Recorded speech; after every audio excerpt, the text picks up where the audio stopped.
Hello everyone, you are most welcome to the class. This is Rupali Dubey और आज हम हमारे मध्य प्रदेश की वस्तुनिष्ठ प्रश्नों की सीरीज का पार्ट 2 यहाँ पे डिस्कस करने वाले हैं।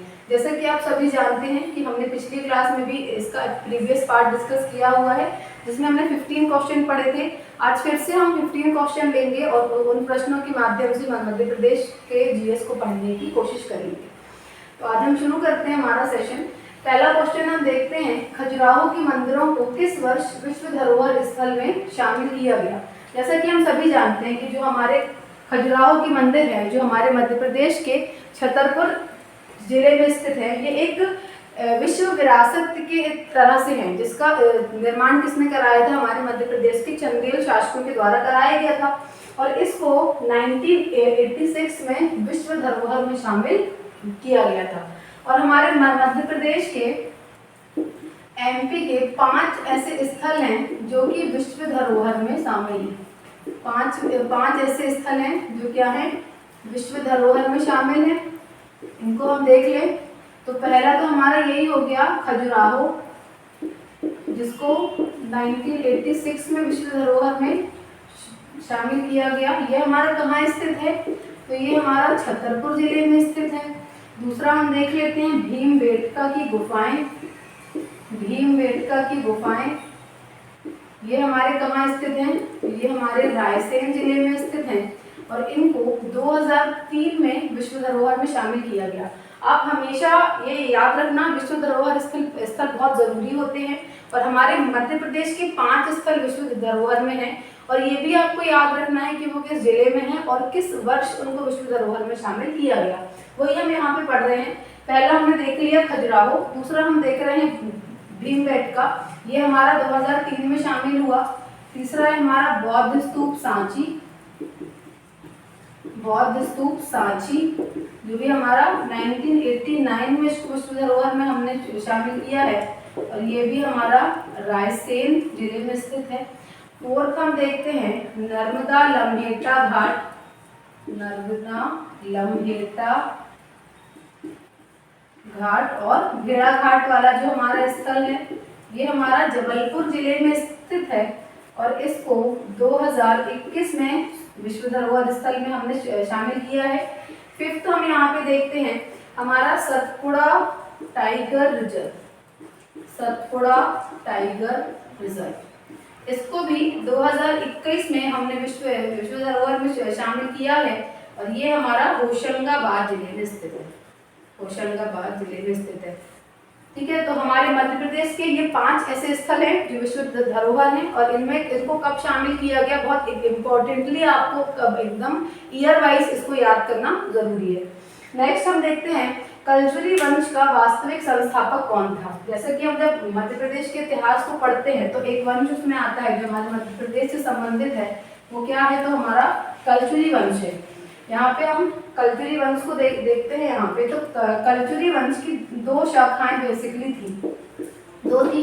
एक थी हमारे महिष्मती के कलचुरी, एक हमारे महिष्मती के थे और एक थे त्रिपुरी के कलचुरी, त्रिपुरी के कलचुरी। तो जब भी हम इस वंश को मध्य प्रदेश के साथ यदि इस वंश को पढ़ते हैं तो हमें बेसिकली पढ़ना है त्रिपुरी के कलचुरी, क्योंकि ये हमारा बेसिकली मध्य प्रदेश में ही स्थित है। और यदि हम बात करें त्रिपुरी की, ये वर्तमान में कौन सा वाला क्षेत्र है? तो ये जबलपुर वाला क्षेत्र जो भी है हमारा बघेलखंड वाला एरिया है, वो हमारा कौन सा क्षेत्र है? तो त्रिपुरी वाला क्षेत्र है और यहीं पर त्रिपुरी के कलचुरी शासकों ने शासन किया है। क्वेश्चन हमसे क्या पूछा? कलचुरी वंश का वास्तविक संस्थापक कौन था? तो हमारे कलचुरी वंश का वास्तविक संस्थापक की बात करें तो वो कौन था? कोक्कल प्रथम था। अब यदि हम सिर्फ संस्थापक की बात करें, बहुत बार एग्जाम में आता है कि सिर्फ संस्थापक कौन था, कभी पूछ लेता है कि वास्तविक संस्थापक कौन था। तो यहाँ हमने क्या देखा, जो कलचुरी वंश का वास्तविक संस्थापक था वो था हमारा कोक्कल प्रथम।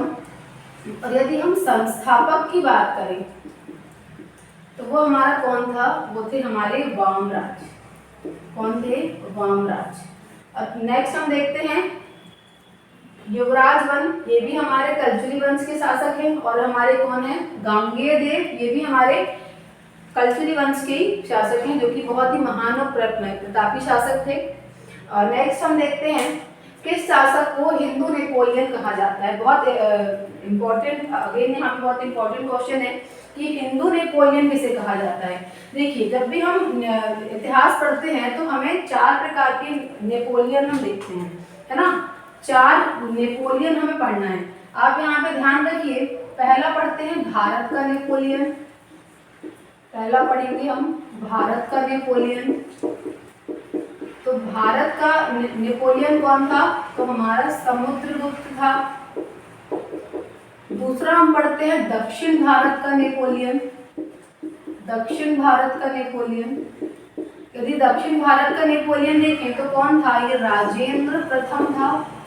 राजेंद्र प्रथम था। तीसरा हम देखते हैं हिंदू नेपोलियन, जो कि यहाँ पूछा गया है, हिंदू नेपोलियन। तो ये हमारे कौन थे? तो ये हमारे लक्ष्मीकर्ण थे, जो कि हमारे कल्चुरी वंश से संबंधित हैं। यहाँ पे इसको ध्यान रखेंगे, भारत का नेपोलियन समुद्रगुप्त, दक्षिण भारत का नेपोलियन राजेंद्र प्रथम, हिंदू नेपोलियन लक्ष्मीकर्ण। फोर्थ हम देखते हैं मराठाओं का नेपोलियन। मराठाओं का नेपोलियन, यदि मराठाओं के नेपोलियन की बात करें तो ये हम बोलते हैं यशवंतराव होलकर को। इसको बोलते हैं यशवंतराव होलकर। ये कौन है? हमारे मराठाओं के नेपोलियन है। ये 4 नेपोलियन आपको याद रखना है। हाँ, हमारा प्रश्न क्या था? हिंदू नेपोलियन था। तो हम देख लेंगे हमारे लक्ष्मीकर्ण, जो कि हमारे कल्चुरी वंश के शासक हैं, यही कौन है? हमारे हिंदू नेपोलियन है। नेक्स्ट हम देखते हैं किस इमारत को भारत की पहली संगमरमर की इमारत माना जाता है। तो हमारे भारत की पहली संगमरमर की इमारत थी होशंगशाह का मकबरा।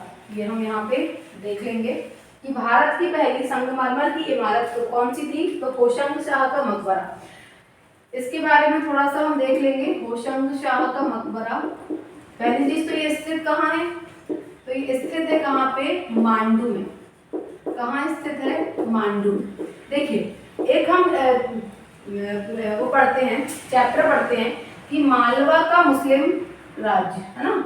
मालवा में एक समय पे पूर्णतः मुस्लिम शासन हो गया। जैसे एक समय पे दिल्ली में हो गया था कि पूर्ण रूप से मुस्लिमों का शासन था, ऐसे हमारा जो मालवा वाला क्षेत्र है उसमें एक समय पर पूर्ण रूप से मुस्लिमों का शासन था। तो जब मालवा की मुस्लिम वंश को हम पढ़ते हैं तो इसमें पहला नाम आता है दिलावर खान गौरी का। दिलावर खान गौरी का, इसको हम क्या मानते हैं? मालवा के मुस्लिम वंश का संस्थापक मानते हैं। संस्थापक मानते हैं।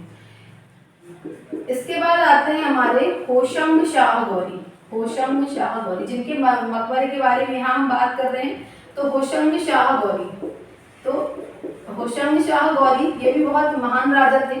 और मालवा में जो मैक्सिमम महल हैं, जो बार बार पूछे जाते हैं कि ये किसने बनाया, अशरफी महल किसने बनाया, या हमारा कौन सा महल है यहाँ पे, हिंडोला महल किसने बनाया, तो यदि इनके निर्माण की बात करें तो ये भी हमारे किसने कराए थे? होशंगशाह ने ही कराए थे। और एक क्वेश्चन और यहाँ आता है कि मांडू को राजधानी किसने बनाया था ना। हम जैसे पढ़ते हैं ना कि मालवा की मुस्लिम वंश की राजधानी क्या थी? मांडू थी। तो ये शुरू में नहीं थी मांडू, पहले इसकी राजधानी धार थी। लेकिन जो हमारे होशंगशाह गौरी हैं, इन्होंने धार की जगह मांडू को राजधानी बनाया था। तो यदि आपसे पूछे कि मालवा की मुस्लिम वंश की प्रारंभिक राजधानी मतलब जब यहाँ पे दिलावर खान गौरी थे, तो जब ये थे इस समय राजधानी धार थी। और यदि हम होशंगशाह गौरी को देखें तो होशंगशाह गौरी ने राजधानी बनाया था मांडू को। इतनी चीजें आप यहाँ पे याद रखेंगे। और हम देख लेते हैं हमारा हिंडोला महल, इसका निर्माण भी हमारे होशंगशाह ने कराया था। आपको ये भी यहाँ याद रखना है कि हिंडोला महल, हिंडोला महल, इसका निर्माण भी किसने कराया था? तो होशंगशाह ने कराया था। नेक्स्ट हमारा होशंगशाह का मकबरा। होशंगशाह का मकबरा, तो देखो इसका जो निर्माण है वो शुरू तो कराया था किसने? होशंगशाह ने। होशंगशाह ने इसको शुरू कराया था, पर पूर्ण किसने कराया था? तो पूर्ण कराया था महमूद खिलजी ने। महमूद खिलजी ने। सेम हमारा अशरफी महल भी, अशरफी महल के साथ भी यही थी। इसको पूर्ण कराया था खिलजी ने और शुरू कराया था होशंगशाह ने। और नेक्स्ट है हमारा जामा मस्जिद, ये भी हमारी, देखो ये सारे स्थल ना मांडू में स्थित हैं, मांडू याद रखेंगे, सारे मांडू के स्थल हम पढ़ रहे हैं। नेक्स्ट है हमारा जामा मस्जिद। जामा मस्जिद भी शुरू किसने कराई थी? होशंग शाह ने, और इसको पूर्ण किसने कराया था? तो महमूद खिलजी ने, महमूद खिलजी ने। ये चीजें आपको यहाँ पे याद रखनी है। और जो हमारा हिंडोला महल है, तो इसका पूर्णतः निर्माण मतलब शुरू भी कराया, खत्म भी कराया, किसने कराया? हमारे होशंग शाह ने ही कराया। नेक्स्ट हम देखते हैं किस शासक ने मांडू को मालवा की राजधानी बनाई है। अभी हमने इसको पढ़ लिया कि मांडू को मालवा की राजधानी किसने बनाया था? तो हमारे होशंग शाह गौरी ने बनाया था। हमने अभी देखा ना, मालवा का मुस्लिम वंश पढ़ते हैं, स्थापना किसने करी? दिलावर खान गौरी ने। स्थापना के समय उसकी राजधानी क्या थी? धार थी। उसके बाद हमारे होशंग शाह गौरी आए, उन्होंने राजधानी बना लिया मांडू को। और होशंग शाह के बाद जो शासक हुए, होशंग शाह के बाद आए हमारे मोहम्मद शाह गौरी, ठीक, मोहम्मद शाह गौरी। और इसके बाद आ जाता है मालवा का खिलजी वंश, मालवा का खिलजी वंश। और खिलजी वंश के संस्थापक की बात करें हम कि कौन था खिलजी वंश का संस्थापक? तो हमारा कौन था? महमूद खिलजी, महमूद खिलजी। इतनी चीजें आपको यहाँ पे याद रखना। हम याद ध्यान रखेंगे जब भी हम मध्य प्रदेश को पढ़ें, तो इसकी जो महल है पुराने वाले या कोई भी मंदिर है, तो उनका स्थान और इम्पोर्टेंटली उनका किसने बनवाया, या फिर उनके बारे में डिटेल की किसने शुरू कराया, किसने पूर्ण कराया, वो चीज़ें आप उसको डिटेल में पढ़ने की कोशिश करें। बहुत बार यहाँ से क्वेश्चन एग्जाम में आया हुआ है। चलिए नेक्स्ट देखते हैं, मांडू स्थित नीलकंठ महल का निर्माण किसने कराया? अब हम देख रहे हैं मांडू में जो नीलकंठ महल है, तो उसका निर्माण किसके द्वारा कराया गया? तो उसका निर्माण कराया था हमारे अकबर के द्वारा, है ना। हम क्या देख रहे हैं? नीलकंठ महल। नीलकंठ महल कहाँ स्थित है? मांडू में स्थित है। पहली चीज तो आपको ये याद रखना है। और किसने इसका निर्माण कराया? तो अकबर ने कराया। नेक्स्ट इसमें हम और क्या देख रहे हैं? एक हमारे बाज बहादुर दिख रहे हैं, तो बाज बहादुर ने रानी रूपमती महल का निर्माण कराया था। रानी रूपमती महल का निर्माण किसने कराया था? तो ये बाज बहादुर ने कराया था। और हमारे क्या है? वीर सिंह तोमर और महमूद खिलजी। महमूद खिलजी तो हमने पिछली बार देख लिया कि होशंग शाह के जितने भी निर्माण मतलब जो उन्होंने निर्माण शुरू किए थे, उनको कंप्लीट महमूद खिलजी ने कराया था। ये हमने यहाँ पे देख लिया कि मांडू स्थित नीलकंठ महल का निर्माण किसने कराया? तो अकबर के द्वारा कराया गया था। नेक्स्ट हम देखते हैं गौड़ वंश की प्रारंभिक राजधानी क्या थी। हम पढ़ते हैं ना हमारा गढ़ा कटंगा का गौड़ वंश, क्या पढ़ते हैं? गढ़ा कटंगा का गौड़ वंश। इसमें हमसे पूछ रहा है कि इसकी प्रारंभिक राजधानी क्या थी। इसको थोड़ा सा हम एक इसका बेसिक वो ले लेते हैं कि क्या था ये।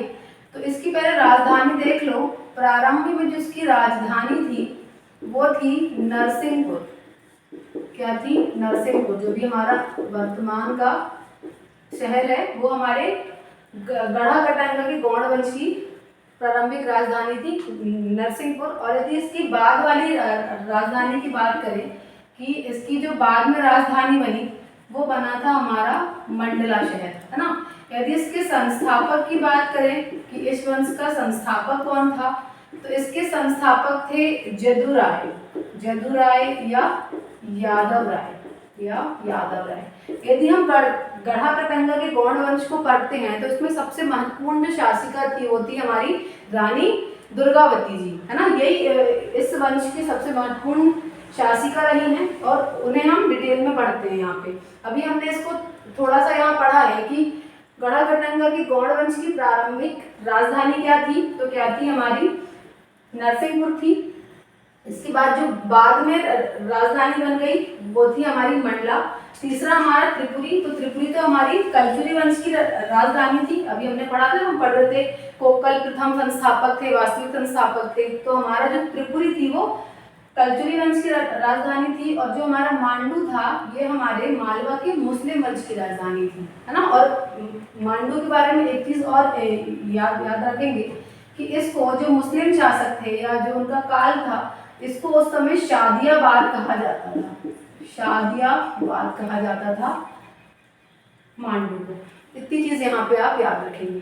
नेक्स्ट हम देखते हैं ग्वालियर के तोमर वंश का संस्थापक कौन था। तो ग्वालियर के तोमर वंश के संस्थापक थे हमारे वीर सिंह तोमर, है ना, ग्वालियर का तोमर वंश। यदि हम इसकी राजधानी की बात करें तो इसकी राजधानी तो ग्वालियर ही थी, क्योंकि ये वहीं से, मतलब छोटा सा एरिया था, बहुत ज्यादा बड़ा एरिया नहीं था। जो भी ग्वालियर के आसपास का जो क्षेत्र है वही हमारे तोमर वंश का क्षेत्र था। और इसके जो संस्थापक थे वो थे हमारे वीर सिंह तोमर। एक और हमारे तोमर वंश की महत्वपूर्ण शासक निकल के आते हैं, वो है हमारे मान सिंह तोमर।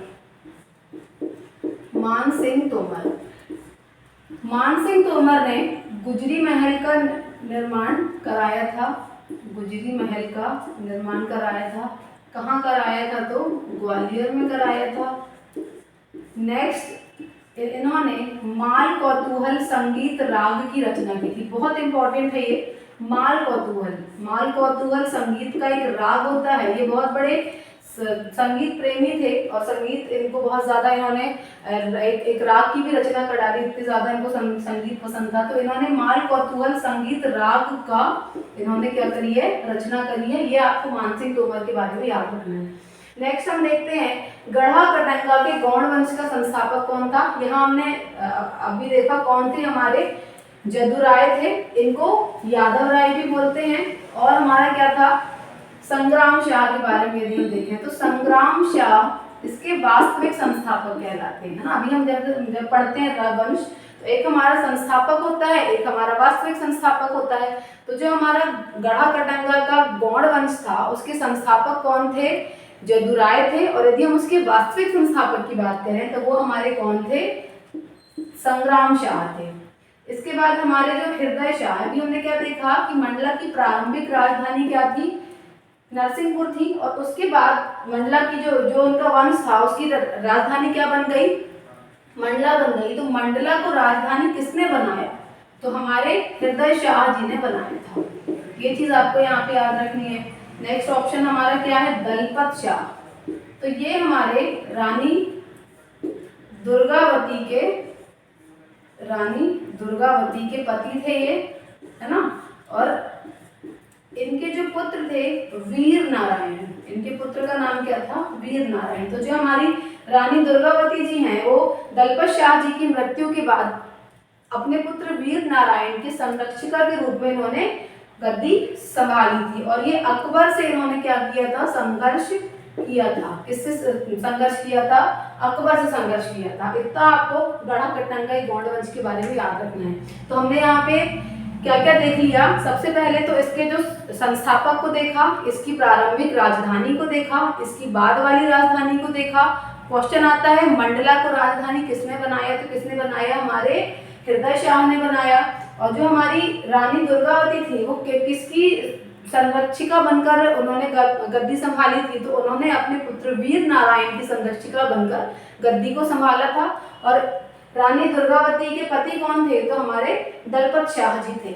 इतनी चीज आपको यहाँ पे याद रखनी है। नेक्स्ट हम देखते हैं ओरछा के लक्ष्मी नारायण मंदिर का निर्माण किसने कराया। तो हम देखते हैं जो हमारा ओरछा है ना, ओरछा को यदि हम देखें तो ओरछा में हमारे बुंदेला वंश का शासन था। किसका शासन था? बुंदेला वंश का शासक था। यदि हम इसके संस्थापक की बात करें तो कौन थे इसके संस्थापक? इसके संस्थापक थे हमारे रुद्र प्रताप बुंदेला। रुद्र प्रताप बुंदेला। और जो हमारा प्रश्न है कि ओरछा के लक्ष्मी नारायण मंदिर का निर्माण किसने कराया? तो ये हमारे कराया था वीर सिंह बुंदेला ने। किसने कराया था?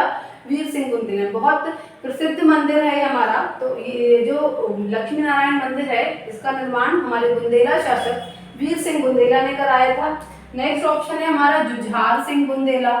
तो जुझार सिंह बुंदेला इसलिए जरूरी है पढ़ना क्योंकि इनके जो दीवान थे वो थे हरदौल, जो कि इनके भाई भी थे।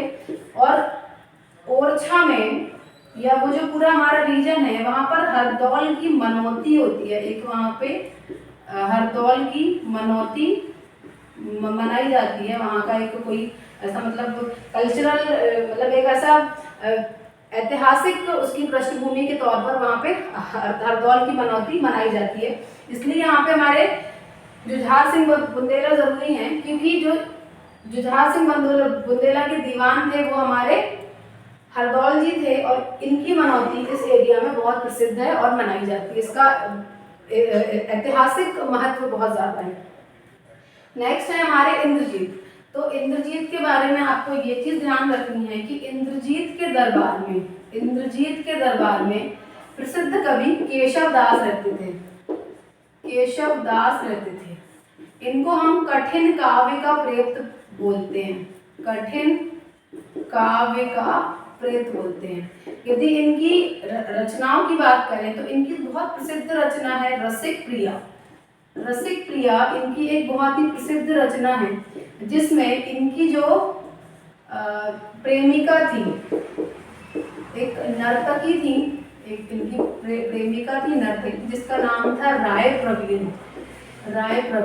तो जो हमारा केशव दास की रचना है रसिक प्रिया, उसमें इंद्रजीत और राय प्रवीण का वर्णन केशव दास जी ने किया है, जो कि एक बहुत ही महत्वपूर्ण ग्रंथ है। बहुत बार एग्जाम में आया है कि रसिक प्रिया और एक और एक कवि प्रिया, ये दो रचनाएं आपको केशव दास जी की ध्यान रखना है, जो कि हमारे किसके दरबार में रहते थे, तो इंद्रजीत के दरबार में रहते थे।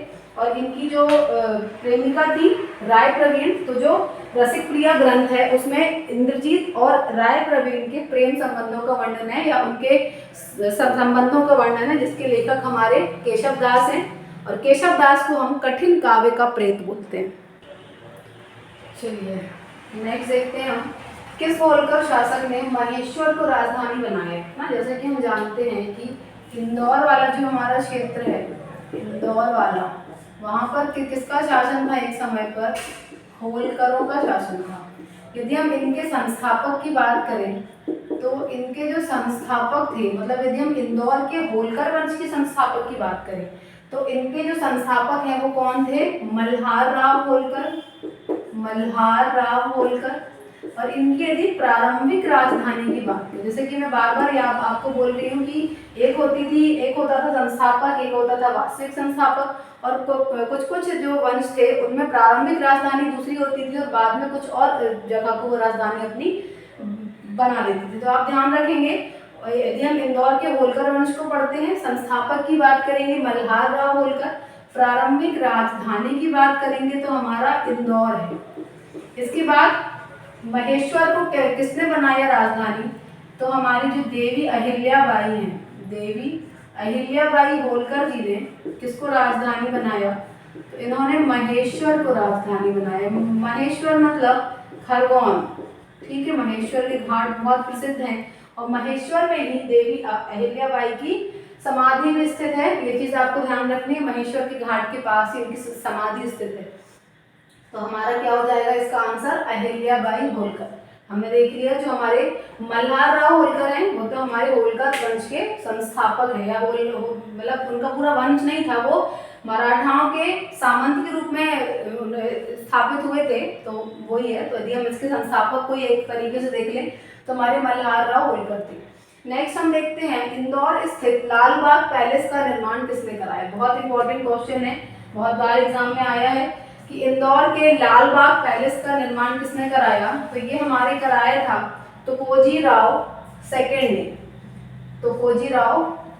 सेकंड ने कराया था लाल बाग पैलेस का निर्माण। लाल बाग पैलेस इंदौर बहुत सुंदर पैलेस है, यदि आप इंदौर में रहते हो तो देखने जाइएगा। लाल बाग पैलेस किसने कराया, तुकोजी राव सेकंड ने कराया। नेक्स्ट हमारा क्या ऑप्शन है, खांडेराव होलकर। तो खांडेराव होलकर के बारे में आपको ये चीज याद रखनी है कि एक ऐसा होलकर जो कभी भी गद्दी पर नहीं बैठा है ना, क्योंकि खांडेराव होलकर गद्दी पर बैठने से पहले क्या हो गए थे, उनकी मृत्यु हो गई थी। कुंभेल का युद्ध था, हाँ कुंभेल का युद्ध, ये गए थे लड़ने, वहीं पर लड़ते लड़ते इनकी मृत्यु हो गई थी। तो आपसे क्वेश्चन पूछे वह होलकर शासक जो गद्दी पर नहीं बैठा वो कौन थे, हमारे खांडेराव होलकर, और यही हमारे देवी अहिल्याबाई के पति भी थे, है ना। ये चीज हम याद रखेंगे खांडेराव होलकर के बारे में। नेक्स्ट ऑप्शन क्या था हमारा, यशवंतराव होलकर। तो ये तो हमने अभी देखा, ये कौन है, मराठाओं के नेपोलियन है। मराठाओं के कौन है, नेपोलियन। अभी हमने डिस्कस किया था ना कि 4 नेपोलियन हमें पढ़ने थे, तो उसमें जो मराठाओं के नेपोलियन थे वो कौन थे, तो यशवंतराव होलकर जी थे।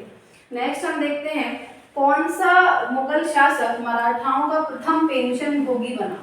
तो जो हमारे शाह आलम द्वितीय थे, शाह आलम द्वितीय हमारे क्या थे, मराठाओं के प्रथम पेंशन भोगी थे। ये चीज आपको ध्यान रखनी है कि मराठाओं का जो शासन है एक समय पर इतना ज्यादा प्रबल हो गया था कि उन्होंने मुगलों को अपना पेंशन भोगी बना दिया, और जो प्रथम पेंशन भोगी बना था मराठाओं के द्वारा वो हमारा कौन था, शाह आलम द्वितीय था।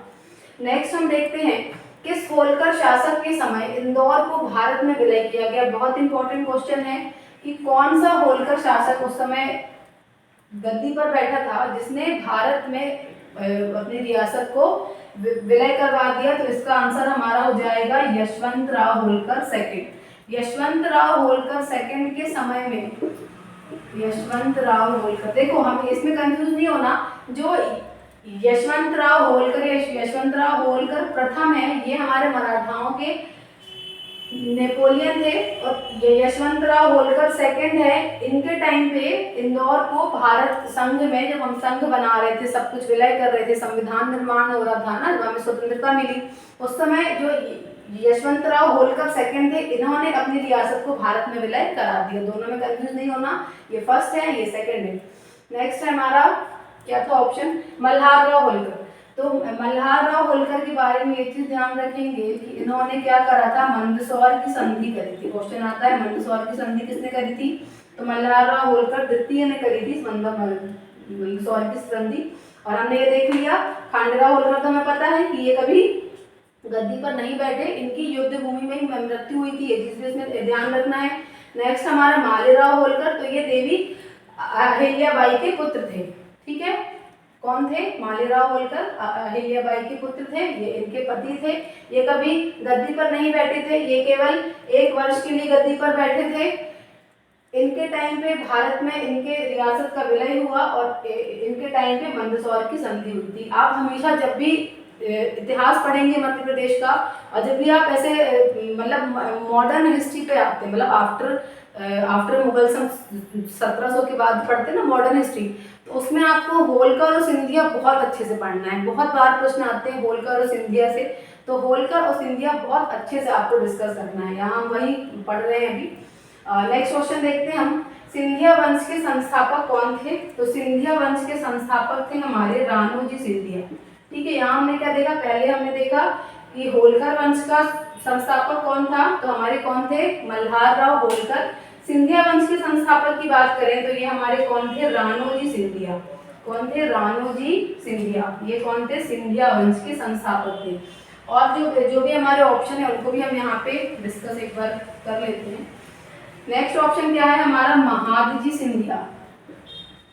तो महादजी सिंधिया के बारे में आपको ये चीज ध्यान रखनी है कि इन्होंने पानीपत के तृतीय युद्ध में भाग लिया था। पानीपत के तृतीय युद्ध में इन्होंने भाग लिया था, मतलब होलकर के साइड से मल्हारराव होलकर और सिंधिया के साइड से महादजी सिंधिया ने क्या किया था, पानीपत के तृतीय युद्ध में भाग लिया था। ये आप ध्यान रखेंगे कि ये हुआ कब, तो ये 1761 में हुआ था। 1761 में हुआ था पानीपत का प्रथम युद्ध। और हमारा क्या ऑप्शन है, माधवराव सिंधिया। माधवराव सिंधिया के बारे में आपको ये चीज ध्यान रखनी है, माधवराव सिंधिया ने 1911 में जॉर्ज पंचम के लिए शिवपुरी में जॉर्ज कैसल भवन का निर्माण कराया था। जॉर्ज कैसल भवन का निर्माण कराया था, ये चीज आपको ध्यान रखनी है, बहुत इंपॉर्टेंट है कि जॉर्ज कैसल भवन का निर्माण किसने कराया था, तो ये हमारे सिंधिया वंश के शासक माधवराव सिंधिया ने कराया था। किसके लिए कराया था, तो जो हमारे जॉर्ज पंचम है उनके लिए कराया था। कब कराया था, तो 1911 में कराया था। नेक्स्ट ऑप्शन क्या है हमारा, दौलत राव सिंधिया। एक बार हम यहाँ पे सिंधिया भी थोड़ा सा पढ़ लेते हैं, बहुत ही बेसिक सा है। तो सिंधिया की यदि हम बात करें तो सिंधिया की जो प्रारंभिक राजधानी थी ना, प्रारंभिक राजधानी इनकी ग्वालियर नहीं थी, है ना। इनकी जो राजधानी बनी है ग्वालियर, वो किसने बनाई थी? तो वो दौलत राव सिंधिया ने बनाई थी। किसने बनाई थी? दौलत राव सिंधिया ने बनाई थी। ठीक है, आपको क्वेश्चन वो बोले कि सिंधिया वंश में ग्वालियर को राजधानी किसने बनाया? तो हमारे दौलत राव सिंधिया ने बनाया था। सिंधिया वंश के संस्थापक कौन थे? तो कौन थे? हमारे राणोजी सिंधिया थे। ठीक है, इतनी चीजें आपको यहाँ पे ध्यान रखनी। और हमने क्या देख लिया कि जो हमारे माधवराव सिंधिया हैं, इन्होंने जॉर्ज कैसल भवन का निर्माण कराया था। कहाँ स्थित है? तो हमारे शिवपुरी जिले में स्थित है। कब कराया था? तो 1911 में कराया था। इसके साथ हमारे आज के 15 क्वेश्चन समाप्त होते हैं। उम्मीद करती हूँ कि ये आपके लिए हेल्पफुल होंगे। बस इसी तरह से पढ़ते रहिए, हमारे साथ जुड़े रहिए, रेगुलर रिवीजन करते रहिए। और सेशन देखने के लिए थैंक यू।